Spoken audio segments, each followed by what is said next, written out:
नमस्कार दोस्तों, मैं हूं श्याम चौधरी और एक बार फिर से स्वागत है आपका मोक्ष पथ में। हमारे बीच आज फिर से मौजूद हैं शास्त्री जी। आज शास्त्री जी से जानेंगे हम रामायण से जुड़े हुए कुछ प्रश्न और कुछ ऐसी घटनाएं जो शायद आज हमें नहीं मालूम है, ना इनसे हमें अवगत कराया गया है। तो नमस्कार शास्त्री जी, स्वागत है आपका एक बार फिर से मोक्ष पथ में। तो सबसे पहले शास्त्री जी से मेरा प्रश्न है कि जब मनुष्य की जिंदगी में दुख आता है या फिर वो बहुत ज्यादा भयभीत हो जाता है किसी चीज को लेके, तब भक्ति भाव की तरफ जाता है, जब भगवान की तरफ जाता है। विनय न मानत जलद जड़ गए 3 दिन बीत, बोले राम सकोप तब भय विनु होई न। भगवान राम ने भी कहा है कि भय बिना प्रीति नहीं होती। यही कारण है, जब दुख आते हैं, जब भय आता है, तो संसारिक मनुष्य जैसे आप तकलीफ में होते हैं तो आप किसको याद करते हैं? जो आपके प्रियजन होते हैं, जो आपको सबसे प्रिय होता है। बड़ा संकट आता है तो आदमी थक हार कर माँ को याद करता है, और जब ऐसी स्थिति आती है जहां पर माँ भी आपकी हेल्प नहीं कर सकती, तो फिर आपको कौन याद आता है? फिर आपको परम पिता परमात्मा याद आता है, क्योंकि वो ही हम सबका पिता है। तो ये शाश्वत सत्य है। कहा गया है, दुख में सुमिरन सब करें, सुख में करे न कोई, और जो सुख में सुमिरन करे तो दुख काहे को। क्या बात है। तो दुख जब आएगा तब सुमिरन स्वाभाविक है। जैसे आप अपने प्रियजनों को याद करते हैं, जैसे आप अपनी माता को याद करते हैं, ऐसे तकलीफ में आने पर, क्योंकि ईश्वर अंश जीव अविनाशी, हम उसी अविनाशी पुरुष के संतान हैं, और इसलिए मनुष्य अपने परम पिता परमात्मा को याद करता है। लेकिन इससे बड़ी बात यही है कि हर समय आपका सुमिरन अगर रहेगा तो दुख विपत्ति आएगी नहीं, और आएगी तो आपको सता नहीं पाएगी। बहुत बढ़िया। क्या कोई पुरुष सर्वश्रेष्ठ हो सकता है या ईश्वर ही सर्वश्रेष्ठ है? नहीं, सर्वश्रेष्ठ और सर्वशक्तिमान तो सार्वभौमिक ईश्वर ही है। मनुष्य कितना भी गुणवान हो सकता है, धैर्यवान हो सकता है, ऊर्जावान हो सकता है, शक्तिमान हो सकता है, सर्वशक्तिमान नहीं हो सकता। आपका ध्यान आध्यात्म की तरफ कैसे गया और कब से गया? देखिए, किसी भी व्यक्ति का अध्यात्म की तरफ झुकाव बहुत सारे कारणों से होता है। जैसे आपने सुना होगा, महाभारत में गर्भस्थ बालक ने युद्ध कौशल सीखा और बाद में वो महाभारत के युद्ध में उसने दिखाया अभिमन्यु। तो मुझे इतना ज्ञात नहीं है कि मैंने गर्भ में कुछ सीखा कि नहीं। हाँ, ये शुरुआत से है कि मेरी माताजी बहुत भगवत परायण भक्ता है, और जीवन पर्यंत मैंने उन्हें उसी भाव से देखा। वो हर समय अपने दैनिक जीवनचर्या के समय भी और उसके बाद जो समय मिलता है, उसे पूरी तरह से भगवत परायण रहती हैं। विभिन्न प्रकार के पाठ पूजा पद्धतियां करती रहती हैं, और शायद उससे मुझे प्रेरणा मिली।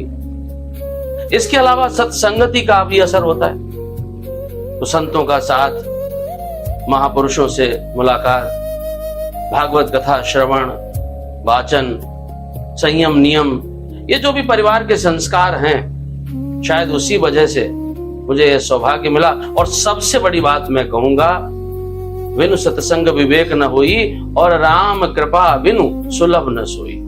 जब ईश्वर की कृपा होती है तभी यह संभव हो पाता है। सबसे बड़ी कृपा प्रभु श्री राम की। शास्त्री जी, सनातन धर्म क्या है और सनातन और धर्म में कोई अंतर है? देखिए, धर्म वो है जो शास्त्रानुसार कर्म किया जाता है, जो हमें सत्य के मार्ग पर ले जाता है, जो हमें ईश्वर की तरफ जोड़ता है, वो धर्म। सनातन पुरातन प्राचीन आदिकाल से चला आ रहा।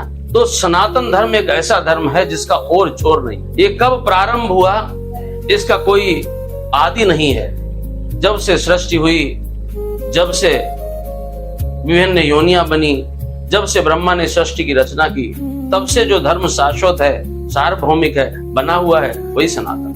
अभी तक कितनी रामायण लिखी जा चुकी है? देखिए, सही संख्या तो बताना मुश्किल है, किंतु संसार में तुलसीदास कृत रामचरितमानस, वाल्मीकि द्वारा लिखित रामायण, महर्षि कंब के द्वारा लिखी गई रामायण, नेपाल में चलने वाली रामायण, ऐसे विभिन्न प्रकार की रामायण प्रचलित हैं, जिससे भक्तों को लाभ मिल रहा है। भगवान राम के चरित्र का वर्णन है उसमें, उससे प्रेरणा मिलती है जीवन। नेपाल नाम सुन के मेरे को एक चीज और ध्यान में आई कि हिंदुस्तान से ज्यादा हिंदू धर्म शायद नेपाल में माना जाता है। नेपाल हिंदू राष्ट्र, घोषित हिंदू राष्ट्र है। भारत संविधान के तहत चलने वाला प्रजातांत्रिक देश है, जहां पर सभी धर्मों का, संप्रदायों का बराबर का सम्मान है। नेपाल हिंदू राष्ट्र है। आपको क्या लगता है कि भारत को भी हिंदू राष्ट्र होना चाहिए? ये राजनीति का विषय है। हम लोग केवल मोक्ष पथ की ओर चले। चलिए, ज्यादातर जो हमारी नजर में रामायण लिखा हुआ है, जैसे वाल्मीकि जी ने लिखा है, एक तुलसीदास जी ने लिखा है, तो दोनों रामायण में क्या अंतर है? ज्यादातर लोग यही इन दोनों को ही जानते हैं कि दो रामायण सबसे ज्यादा लोकप्रिय हैं। हमारे यहाँ सबसे ज्यादा पढ़ी जाने वाली लोकप्रिय दोनों रामायण हैं।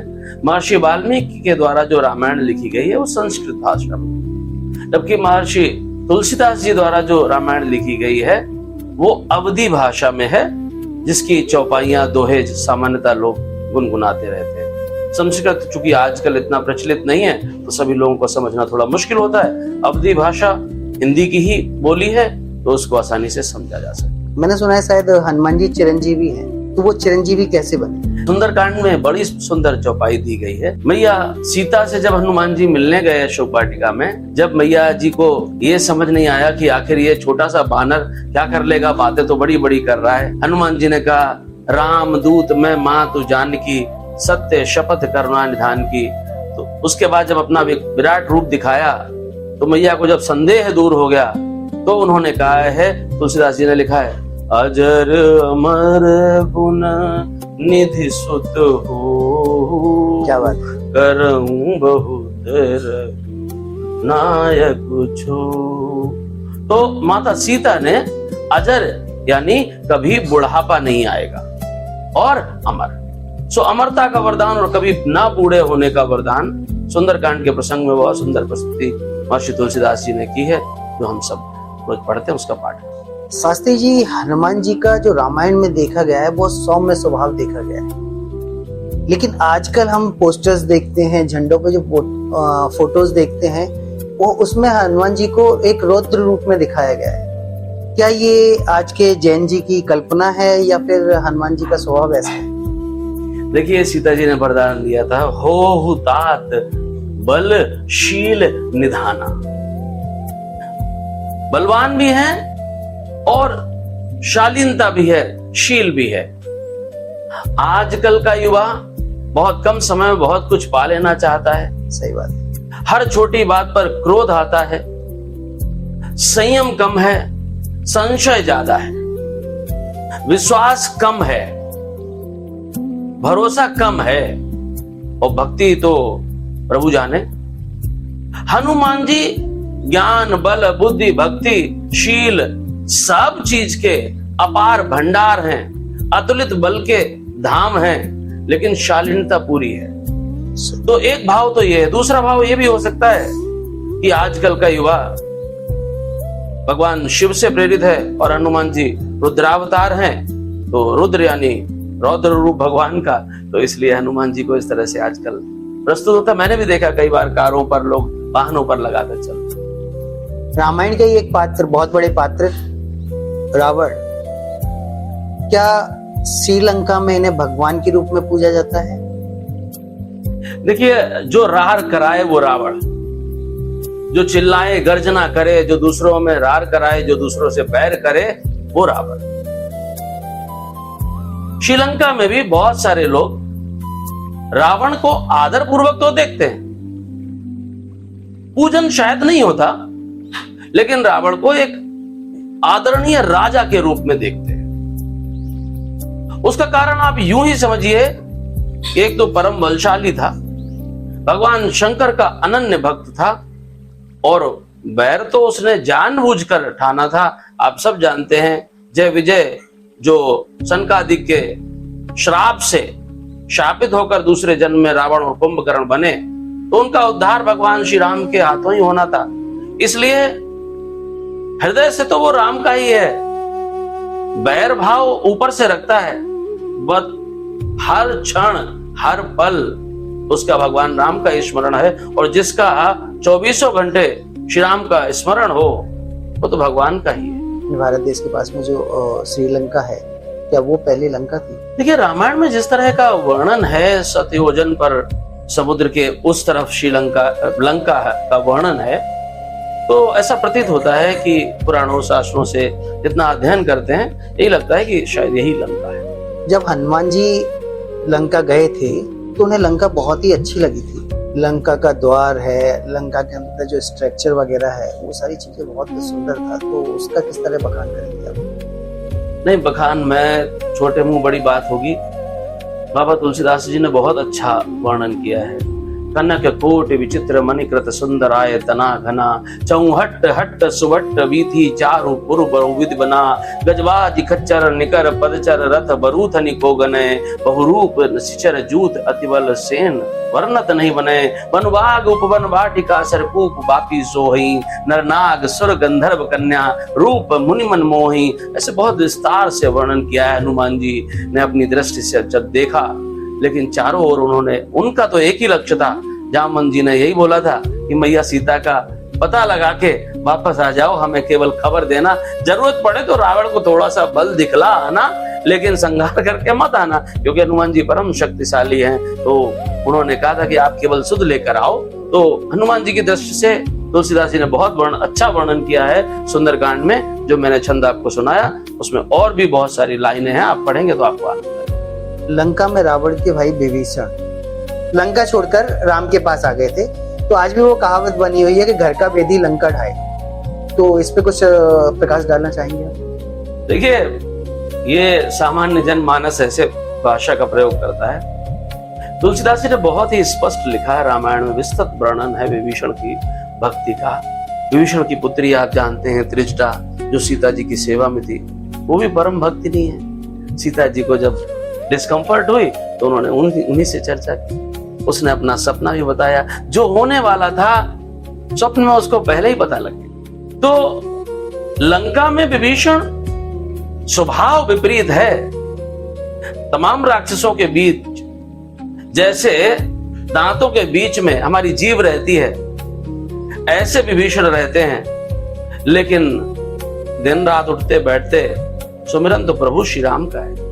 इसलिए हनुमान जी जब पूरी लंका का भ्रमण कर रहे थे सीता जी का पता लगाने के लिए, रात्रि के 3-4 बजे ब्रह्म मुहूर्त में देखते हैं कि एकमात्र ऐसा घर है जहां पर रामायुध अंकित ग्रह शोभा बरन न जाए, जहां पर राम के आयुध बने हुए हैं, राम राम लिखा है। और उसके बाद देखिए यही कनेक्शन है कि जैसे ही हनुमान जी लंका में पहुंचे, विभीषण को आभास हो गया, राम राम तही सुमिरन कीना। सोचा जरूर यहां कोई साधु है, चलो मिलकर आते हैं। तो जब मिले तो भगवान के भक्त दोनों ही मिले हैं और दोनों में अपार प्रेम हुआ। रावण ने विभीषण की बात मानी नहीं। विभीषण ने यथासंभव खूब समझाया। जब विभीषण के समझाने पर रावण ने लात मार दी तो भी बुरा नहीं माना उसने। उसने कहा, तुम पितु सरिस भले ही मोहि मारा, राम भजे हितनाथ तुम्हारा। तो राम के भजने से ही जब आपका हित है, सही बात, तो आप प्रेम बस नहीं भजेंगे तो बैर बस भजेंगे। मैं अपनी दुर्गति क्यों कराऊं? भाई रावण और कुंभकर्ण तो, विभीषण जब इतना बड़ा भक्त है उसको भी पता है कि ये तो जय विजय है, इनकी तो गति हो ही जाएगी राम के हाथों मरने से, मेरे को तो राम मारेंगे नहीं। सही बात। तो मैं कैसे मुक्त होऊंगा? तो इसलिए भगवान के शरण में गया है। और जिस समय शरण में विभीषण जी गए हैं, भगवान ने बहुत सुंदर बात कही।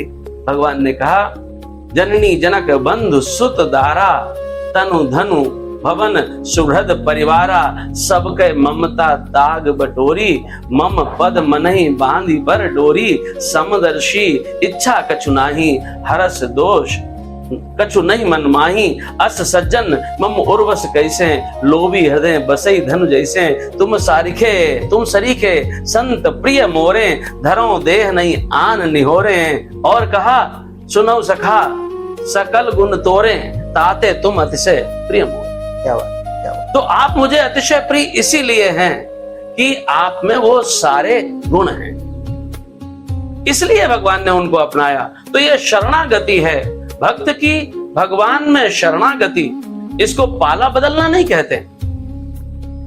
जिस प्रकार से जिन नदियों में जल स्रोत परमानेंट नहीं होता, जब वर्षा खत्म हो जाती है और ग्रीष्म काल आता है तो वो सूख जाती हैं, उस तरह से यदि जीव ईश्वर का स्मरण त्याग देगा तो वो खत्म हो जाएगा। तो हम जिसके अंश हैं उसके प्रति समर्पित होना ये तो हमारा परम कर्तव्य है और विभीषण ने वही किया है। और ऐसा भी कहा जाता है कि धर्म और अधर्म में से उन्होंने धर्म का पक्ष लेना उपयोगी समझा। उपयोगी ही है, यही भक्त का मत भी होना चाहिए और यही भक्त का धर्म है कि जो धर्म संगत है, जो न्याय संगत है, जो न्याय कर रहा है उसकी तरफ, रावण अन्याय की तरफ जा रहा था, राम न्याय के लिए लड़ रहे थे, तो ये पूर्णता जो उनकी शरणागति है वो धर्म सम्मत। लंका मुझे लगता है कि शायद शंकर भगवान ने अपने लिए बनवाई थी और इससे जुड़ी हुई कुछ कहानी है, रावण के पास ये कैसे आई? हाँ, आशुतोष तो अबडर दानी है, उनको खैर रहने के भवन की कोई आवश्यकता नहीं है। रावण भगवान शिव का अनन्य भक्त था, उसको ही ऐसी जिज्ञासा जागी कि प्रभु आप तो कैलाश निवासी हैं, मैं चाहता हूं आपके लिए एक सुंदर सी लंका बनाऊं। तो शंकर भगवान और मैया पार्वती से आज्ञा लेकर उसने सुंदर सी नगरी बनाई, लेकिन जब बन के तैयार हुई तो विधि का लिखा को मेटन हारा। तो ऐसी व्यवस्था बनी, भगवान ने उसको ऐसे प्रेरित किया तो भगवान शंकर से वो लंका खुद ही मांगी। और आशुतोष तो ऑर्डर डानी है, वो परवाह नहीं करते, किसी ने मांगा है तो उसकी याचना पूरी होगी ही, और इसलिए प्रभु ने एक बार में बिना सोचे समझे। हम सब जानते हैं भस्मासुर जैसे व्यक्ति को जो निरादम है, असुर है, उसने जब तपस्या की तो उसको भी भगवान ने वरदान दे दिया कि तुम्हारे सिर, तुम जिसके सिर पर हाथ रख दोगे वो भस्म हो जाएगा। तो उसमें ट्राई करने चला, भगवान शंकर के ही ऊपर पहले ट्राई करना, फिर भगवान विष्णु को आना पड़ा और उसको बचाना पड़ा। चलिए अगला प्रश्न मेरा है कि भगवान राम कौन है, एक व्यक्ति या कोई व्यक्तित्व? देखिए, मर्यादा पुरुषोत्तम भगवान श्री राम आदर्श हैं। मानव रहते हुए उन्होंने जो कर्म किए तो वो तो मानव लीला है, वो हमें प्रेरणा देती है। उन्होंने जो कार्य किए उनको यदि हम अपने जीवन में उतार लें तो जैसे कहते हैं दैहिक दैविक भौतिक तापा, राम राज नहीं काहुई व्यापा। तो राजा यदि ऐसा हो जाए तो तीनों तरीके के ताप मिट जाते हैं। पूरे जीवन काल में एक आदर्श पुरुष की भूमिका निभाकर उन्होंने बताई है, अन्यथा ना वो व्यक्ति है ना व्यक्तित्व है, वो एक चरित्र है, अन्यथा वो भगवान विष्णु साक्षात अवतार हैं, अवतारी पुरुष हैं, जिन्होंने मानव कल्याण के लिए, समाज को दिशा देने के लिए, दुष्टों का संहार करने के लिए, भक्तों का मान रखने के लिए समय समय पर वो आते रहते हैं। जैसे गीता में कृष्ण ने कहा है, यदा यदा हि धर्मस्य ग्लानिर्भवति भारत। भगवान राम मर्यादा पुरुषोत्तम कब हुए? देखिए, श्री राम, मैं तो कहता हूं श्री राम जब बन गए तो बन गए। यदि वो शायद रघुकुल की रीति निभाते समय यदि थोड़ी चूक हो जाती दशरथ जी से तो शायद वो बन ना जाते। हालांकि मैं तो स्पष्ट मानता हूं कि विधि का विधान किसी के मेटे नहीं मिटता। तो देवताओं की आराधना पर मैया सरस्वती बुद्धि की देवी ने मंथरा और कैकेयी की मति फेरी और समय पर कहें या उस समय पर कहें दशरथ से 2 वरदान मांग लिए, जिस वजह से राम को वन जाना पड़ा 14 वर्ष के वनवास। आप देखिए, मारीच हो, खर हो, दूषण हो, सुबाहु हो, बाली हो, रावण हो, कुंभकर्ण हो, परम प्रतापी हैं, परम वीर हैं, उनका उद्धार करना। और ये सारा करते समय राम ने मर्यादा नहीं तोड़ी और मर्यादा का पालन किया, इसलिए मर्यादा पुरुषोत्तम कहलाया। क्योंकि जो बचपन था गुरुकुल में बीता, पहले वशिष्ठ जी के यहाँ और फिर विश्वामित्र जी से जो शिक्षाएं ली, तो कोई छात्र होता है तो छात्र जीवन में गुरु जी के आवरण में रहकर सामान्यतः मर्यादा में ही रहता है। तो उस समय मर्यादा में तो रहे, लेकिन मर्यादा पुरुषोत्तम शायद नहीं कहा जा सकता था। लेकिन जब पूरा जीवन व्यतीत किया और 14 वर्ष स्पेशली वनवास किया, और उसमें जो बड़े बड़े काम किए, उसी वजह से वो मर्यादा पुरुषोत्तम। रामायण में सबसे बड़ा त्याग किसका रहा है? देखिए, सबसे बड़ा त्याग होता है। परिवार में कोई त्याग करता है, कोई तपस्या करता है, कोई अर्थ अर्जित करता है, छोटा और बड़ा नहीं होता। जैसे विलियम शेक्सपियर ने कहा है, all the world is a stage, we all are merely players, are exits and entrances are pre decide. So ऐसे ही जो रामायण के पात्र हैं, उनका भी कैरेक्टर, जैसे हम सब का भी कैरेक्टर पहले से डिसाइडेड है। हम सब कठपुतली हैं। तो रामायण में भी जो विभिन्न कैरेक्टर्स हैं, चाहे आप राम लीजिए, चाहे सीता लीजिए, चाहे भरत जी देखिए, चाहे लक्ष्मण जी को देखिए, चाहे हनुमान जी को देखिए, अनगिनत कैरेक्टर हैं जिन्होंने अपार त्याग किया है, और सब उसी परमपिता परमात्मा के द्वारा दिया गया जो रोल है वो करते दिखाई प्रतीत होते मुझे।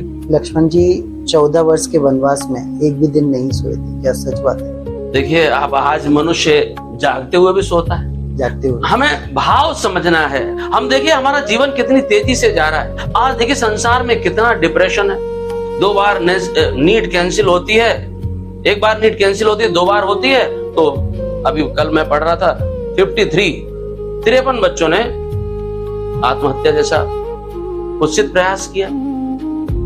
संसार में उदासीनता छाई रहती, लोग अपने जीवन में दुखी हैं, आवश्यकताएं बढ़ गई हैं, उनकी पूर्ति करने के लिए कुछ भी करते जा रहे हैं। हम ये भूल बैठे हैं कि हमें संसार में जो समय मिला है बहुत छोटा है। जन्म के साथ ही मृत्यु निश्चित है। संसार में आपके जीवन में कुछ भी निश्चित नहीं है सिवाय मृत्यु के। महात्मा बुद्ध कहते हैं, all who are born will have to die one day. We all are like mature fruits. As they are hanging on a tree, no one knows which will fall first. As their time comes, they go away. So when we all know that our death is unavoidable and we are still not doing anything, हम अभी ये भी नहीं समझ पाते हैं कि आखिर हमारा जन्म किस लिए हुआ है। अब सामान्यतः जनमानस से पूछिए कि आपका जन्म किस लिए हुआ है, कोई आपको संतोषजनक उत्तर नहीं दे पाएगा। जो जागे हैं वही इस प्रश्न का उत्तर दे पाएंगे। तो जिसके पास भी इस प्रश्न का उत्तर नहीं है, मैं कहता हूं वो सब सोए हुए। तो हनुमान जी हो या श्रीमान लक्ष्मण जी हो, जैसे आपने प्रश्न पूछा, वो तो हमेशा प्रभु सेवा में ही रहे, दिन और रात हमेशा उन्हीं के चरणों का उन्होंने ध्यान रखा है और उनकी सेवा में हमेशा तत्पर रहे। जहां आवश्यकता हुई आगे चले, तो इसलिए वो तो हमेशा ही जागे हैं। मेरा तो ऐसा भाव। आज के टाइम में कोई त्याग नहीं कर रहा है। आज की हमारी न्यू जनरेशन है, वो त्याग को जानते ही नहीं, त्याग होता क्या है। तो आपके माध्यम से मैं जानना चाहूंगा कि रामायण में किस किसने त्याग किया था और क्या क्या त्याग किया था, क्योंकि किसी को भी नहीं पता है ये सारी चीजें। नहीं, देखिए रामायण आज तो घर घर में हो रही है, सब लोग पढ़ रहे हैं, बहुत सारे लोग उसका पाठ करते हैं, श्रवण करते हैं, गायन करते हैं। तो मेरे विचार से ये कहना कि किसी को ज्ञान नहीं है शायद उचित नहीं होगा। जहां तक रामायण के पात्रों की बात है, आप प्रारंभ करें दशरथ से, तो उन्होंने अपने प्राण त्याग दिए। कैकेयी ने भरत से ज्यादा प्रिय जिस राम को वो प्रेम करती हैं, उनको 14 वर्षों का वनवास दिया। कौशल्या जो उनकी जननी है, उन्होंने 14 वर्षों का वियोग सहा। सीता जिनको वनवास नहीं मिला था, किंतु पति सेवा में धर्मपरायण रहते हुए पति की सेवा के लिए 14 वर्ष के लिए वन जाना, वो त्याग। महल का भी त्याग। लक्ष्मण जी बड़े भैया के साथ परछाई की तरह रहते हैं, उन्होंने त्याग किया। भरत ने राज्य मिलने के बावजूद भी 14 वर्ष तक श्री राम की खड़ाऊ रखकर राज्य शासन किया उनकी आज्ञा अनुसार, यह त्याग था। अनन्य भक्ति रखने वाले श्री हनुमान जी हमेशा प्रभु की सेवा में तत्पर रहते थे दिन और रात, उन्होंने त्याग किया। तो त्याग के अनगिनत उदाहरण रामायण में मिलते हैं। दूसरा, आपने कहा कि आज के जमाने में कोई त्याग नहीं करता, शायद ये बात भी मेरे विचार से इसमें सुधार की आवश्यकता है। अपने अपने स्तर से, अपनी अपनी क्षमताओं के अनुसार, अपनी अपनी योग्यताओं के अनुरूप हर कोई त्याग करता है। लेकिन जो आने वाली पीढ़ी है, जो देश के कर्णधार हैं, हमारे नवयुवक हैं, उनके लिए मैं एक बात कहना चाहता हूं कि यदि धर्मपरायण होकर शास्त्र सम्मत काम करेंगे तो उनको जीवन में उन्नति मिलेगी। बचपन में शिक्षा अर्जित करना, ब्रह्मचर्य का पालन करना, समय आने पर योग्य विवाह करके गृहस्थ जीवन बिताना, धर्म से धन अर्जित करना, धन जो धर्म पूर्वक अर्जित किया है उससे धर्म करना, उससे तप करना, उससे जप करना, उससे दान करना। जब आप ये करेंगे तो आपकी बुद्धि शुद्ध रहेगी, मन पवित्र रहेगा, तो आप जो भी करेंगे वो आपको पवित्रता की ओर ले जाएगा, सुचिता की ओर ले जाएगा, ईश्वर की ओर ले जाएगा और आप मोक्ष मार्ग पर अग्रसर हो पाएंगे। क्योंकि मेरे विचार से अर्थ, धर्म, काम और मोक्ष, ये चार पुरुषार्थ जो मनुष्य के बताए गए हैं, यदि आप इनके लिए अनवरत प्रयास नहीं कर रहे हैं तो आप अपने जीवन का जो बहुमूल्य समय और जो देव दुर्लभ देह मिली है उसके साथ न्याय नहीं किया। एक युग ऐसा रहा है यहाँ पर विष्णु भगवान के दो अवतार एक साथ थे और आमने सामने रहे और एक दूसरे का विरोध का सामना भी करना पड़ा। तो इसके पीछे क्या चीज रही हो? देखिए, विधि के विधान के अनुसार महर्षि जमदग्नि के पुत्र के रूप में भगवान परशुराम ने अवतार लिया और महाराज दशरथ के यहाँ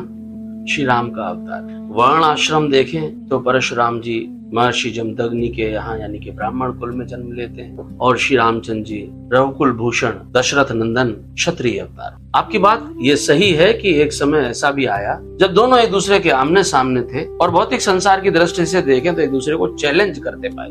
महाराज जनक की पुत्री मैया सीता के स्वयंवर के समय, जिस समय श्री राम ने उस धनुष की प्रत्यंचा चढ़ाकर उसको तोड़ दिया, जिसको बड़े बड़े बलशाली हिला तक नहीं पाए, और उसकी टंकार से जो स्वर हुआ उससे परशुराम जी दौड़े चले आए, मारे क्रोध के कि भगवान शंकर के द्वारा प्रदत्त धनुष को किसने तोड़ दिया, वो तो भगवान शंकर का अपराधी है। इस भाव से तो राम ने धनुष तोड़ा था तो निश्चित रूप से राम उनके अपराधी हुए, क्योंकि वो स्वयं को भगवान का अनन्य भक्त समझते थे। राम भी भगवान शंकर को अपना आराध्य मानते हैं। अब देखिए, यही तो हमारे शास्त्र की और हमारे धर्म की खूबी है कि भगवान श्री राम भगवान शंकर को अपना आराध्य मानते हैं और भगवान शंकर श्री राम को अपना आराध्य।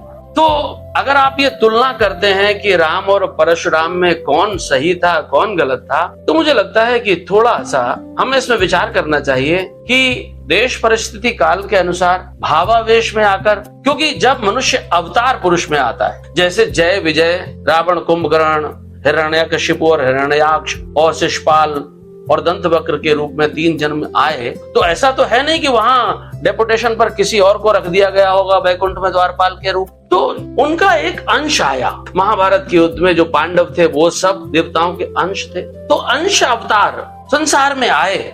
आप कृष्ण के जीवन में देखिए, बहुत सारी जगह पर वो अपने बाल्यकाल में सामान्य बालकों जैसी क्रीड़ा करते हैं, सारी वैसी लीला करते हैं, और समय समय पर जब उनको आभास होता है या आवश्यकता होती है तो वो अंदर की शक्ति जागृत हो जाती है, जिससे वो परब्रह्म का दर्शन मैया को भी कराते हैं। जब उपदेश देने की बात होती है तो उद्धव जी को, विदुर जी को उपदेश भी देते हैं। महाभारत के युद्ध में परम मोहित अर्जुन को ज्ञान देते हैं। तो ऐसे ही जब दोनों का सामना हुआ तो दोनों में कोई गलत और सही नहीं है, दोनों ने अपना अपना स्टैंड लिया है, दोनों ने अपनी अपनी भूमिका निभाई। संसार को यह दिखाया कि मर्यादा में रहकर कैसे काम किए जाते हैं, जिसको सामान्य जन गलत कह सकता है। शिव जी का दिया हुआ धनुष जो लंबे समय से जनक जी के पास था, अगर कोई वस्तु आप मुझे दे देते हैं पूरी तरह से और उसका रखरखाव अब मेरे जिम्मे है, मैं रखता हूं, तो अनंत वर्षों के बाद उसका मुझे क्या करना है, इसका मुझे अधिकार होना चाहिए। तो शायद जनक जी को पूरा अधिकार था। और सीता ने जब उसको उठाया तो एक अद्भुत घटना थी कि परम बलशाली रावण बाणासुर जैसे योद्धा, जिसको स्पर्श करने से घबरा गए, जिसको उठा नहीं पाए, उसको सीता जी ने खेल खेल में उठा दिया। तो अब ऐसी पुत्री का विवाह तो किसी ऐसे पराक्रमी से होना चाहिए जिसमें ये बल हो कि वो इस धनुष की प्रत्यंचा चढ़ा पाए। शायद वो साफ कर रही थी उसको धनुष। तो ये शायद स्पष्टता लाने के लिए ऐसा किया गया। तो श्री राम ने धनुष तोड़ा, ये किसी का अपराध नहीं था। लेकिन महर्षि परशुराम जी अत्यंत क्रोधी स्वभाव के थे और इसलिए उनको क्रोध आया कि उनके आराध्य देव का धनुष किसने तोड़ा। भगवान ने, जब परशुराम जी ने क्रोध किया तो भगवान ने कहा भी है, शिव धनुष तोड़ने वाला भी कोई शिव प्यारा ही होगा और जिसने ऐसा अपराध किया वह दास तुम्हारा ही होगा। क्या बात है, क्या बात है। उन्होंने ये भी उनको संतुष्ट करने के लिए कहा कि मेरा तो 2 अक्षर का नाम है और परशु सहित शुभ नाम तुम्हारा। आपके नाम में तो मेरे नाम के अलावा 3 कैरेक्टर और लगे हैं, तो आपका नाम बड़ा है और जिसका नाम बड़ा है संसार में वही तो बड़ा होता है। सही। तो इस तरह से भगवान ने हमेशा मर्यादा रखी, इसीलिए भगवान श्री राम को मर्यादा पुरुषोत्तम श्री राम कहते हैं। मैं वही आपसे पूछने वाला था कि जब हम राम नाम सुनते हैं तो एक सौम्यता नजर आती है, और वही राम परशुराम में सुनते हैं तो एक क्रोध का भाव नजर आता है।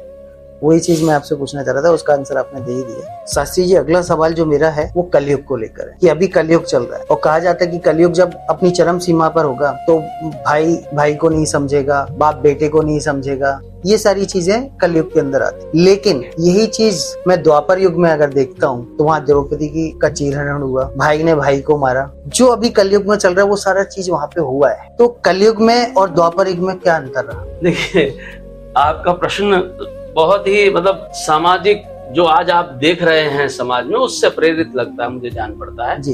देखिए, मैं आपको बताऊं, युग धर्म काल चक्र का पार्ट है। सतयुग, त्रेता, द्वापर, कलयुग। जो युग धर्म शास्त्रों में वर्णन है उसके हिसाब से सतयुग बहुत ही सदाचारी लोग सतयुग में रहते हैं, किंतु उनके जो कर्म कांड, तपस्या आदि जो उनको करनी पड़ती है ईश्वर को प्रसन्न करने के लिए, वो लंबे समय तक करनी, सैकड़ों हजारों वर्ष ऋषि मुनि तब करते हैं, तब कहीं उन्हें सिद्धियां मिलती। कलयुग के बारे में कहा गया, कलयुग केवल नाम अधारा, सुमिर सुमिर नर उतर ही पारा। कलयुग की महिमा भी है, इसको कोई कुत्सित या दूषित युग मत मानिए आप। केवल नाम मात्र के स्मरण से ही आपको कलयुग में मोक्ष मिल सकता है। अब आपने जो प्रश्न पूछा कि कलयुग में अनाचार अत्याचार बढ़ेगा, अपनी चरम सीमा पर होगा, पिता पुत्र को, पत्नी पति को, पुत्री पिता को उस भाव से नहीं देखेगी, कुदृष्टि से देखेगी। अपहरण, हत्या, बलात्कार, लूट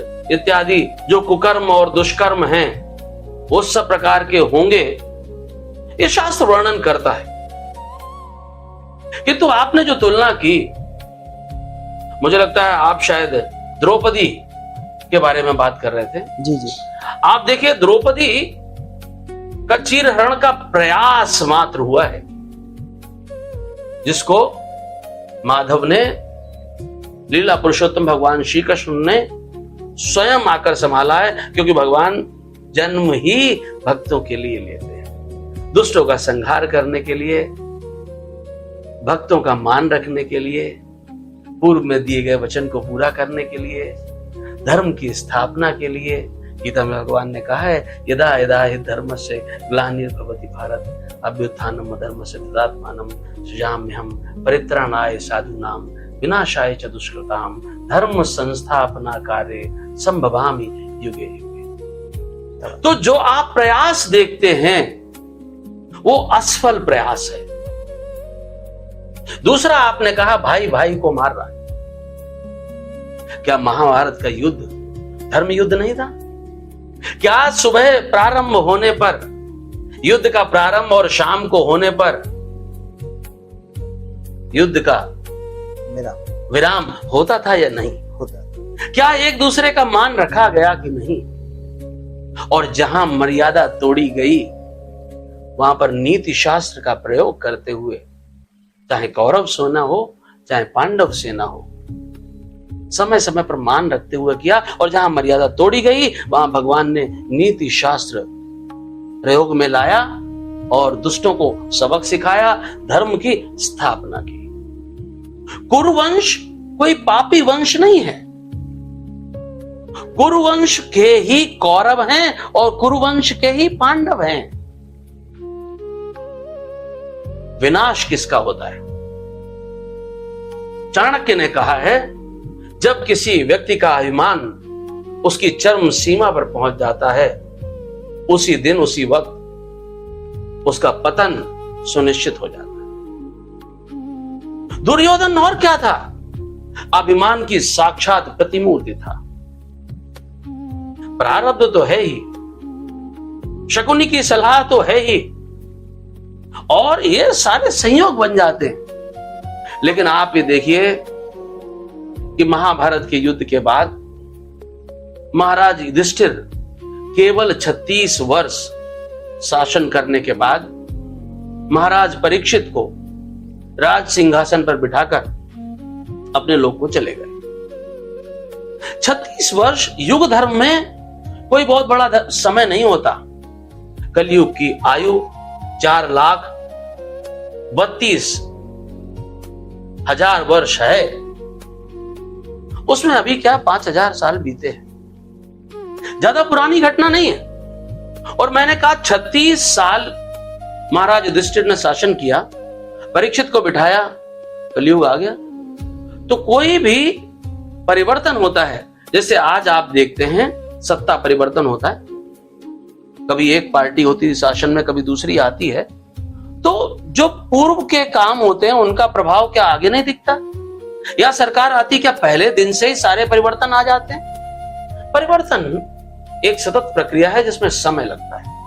तो 36 साल पहले या 50 साल पहले किसी युग में कुछ हुआ तो ये बहुत ऐसी घटना नहीं है जो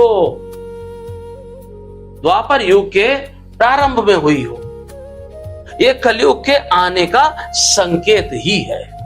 इसको इस दृष्टि से देखिए। तो कलयुग का अंत होगा। अंत तो जिसका आदि है उसका अंत है। जैसे जीवन है, मरण है, आपका जीवन जन्म से प्रारंभ होता है, मृत्यु से अंत होता है, ऐसे कलयुग भी अगर प्रारंभ हुआ है तो अंत होगा। परमात्मा ही अनंत है, उसका ना आदि है ना अंत है। तो क्या कलयुग के बाद सारी चीजें खत्म हो जाएंगी या फिर से कुछ? देखिए शास्त्र अनुसार ये जो युग धर्म है ये सतत चलता रहता है। चारों युगों के बाद ये पहला बार नहीं है कि जब 4 युग हो रहे हैं, अनंतर में ये चलता रहता है, बार बार ये क्रम दोहराया जाता है। चलिए चलते चलते एक चीज और मैं आपसे सुनना चाहूंगा। मैंने अभी सुंदरकांड में सुनी थी, हनुमान जी राम जी के बारे में। चलिए चलते चलते एक बार आपसे वो चीज और सुनना चाहूंगा। मैंने सुंदरकांड में आपसे सुनी थी कि हनुमान जी रावण को राम जी के बारे में उपदेश दे रहे थे कि तू उनकी सीता को हर लाया है जिन्होंने तुम्हें धनुष के टाइम पे ये सारा कुछ। तो वो दोहा गुनगुनाते एक हुए मैं अध्ययन करना। हाँ, हनुमान जी ने जब उसने कहा कि यम इंद्र कुबेर वरुण मंडल मेरे घर पानी भरते हैं, इच्छा से मेरी सूर्य देव ठंडाता है गर्माता है, संकेतों पर श्री पवन देव पूरब से पश्चिम जाता है। गलत हो गया थोड़ा, फिर से मैं अपना क्वेश्चन फिर से ले लेता हूँ। फिर से शास्त्री जी, मैंने सुंदरकांड में लास्ट सुंदरकांड में सुना था जब हनुमान जी रावण के पास जाते हैं तो रावण अपने बारे में हनुमान जी को बताते हैं, लेकिन जब हनुमान जी राम के बारे में बखान करते हैं तो वो बहुत खूबसूरती से आपने उस दोहे को कहा है। तो मैं चाहूंगा एक बार अपने भक्तगणों को एक बार फिर से उस दोहे का आप वो कराएं। हाँ, बहुत अच्छा प्रसंग आपने बताया। जब हनुमान जी से रावण ने अपनी वीरता का बखान किया कि यम इंद्र कुबेर वरुण मंडल मेरे घर पानी भरते हैं, संकेतों पर श्री सूर्य देव पूरब से पश्चिम जाता है, इच्छा से मेरी पवन देव ठंडाता है गर्माता है, बानर सब मूली गाजर हैं और जो जामवंत है वो उस पर चौथापन है, ऐसे बहुत सारी बातें बताई। तो हनुमान जी ने कहा हाँ मुझे पता है प्रभु आप कितने बलशाली हैं। तो हनुमान जी ने याद दिलाया कि आप एक बार बाली से लड़ने के लिए गए थे। श्रीमान कभी पाताल गए, बलि राजा के बलभंजन को कुछ छोटे छोटे बच्चों ने कर दिया खत्म योद्धापन को। घोड़शाला में 10 मुंडों का जब दीपाधार बनाया था, तब दया आ गई थी, बलि को खुद जाकर तुम्हें छुड़ाया था। उस रोज सहस्त्रबाहु ने भी सब शान किरकिरी कर दी थी। और याद दिलाऊं कुछ सुधी है धनुष महोत्सव ने, जब 100 पर बिंदी धर दी थी, आपकी बहुत किरकिरी हुई थी। तो अब प्रभु शरण में आ जाइए, उसी में आपका कल्याण है, यही प्रभु ने कहा था। जय श्री राम।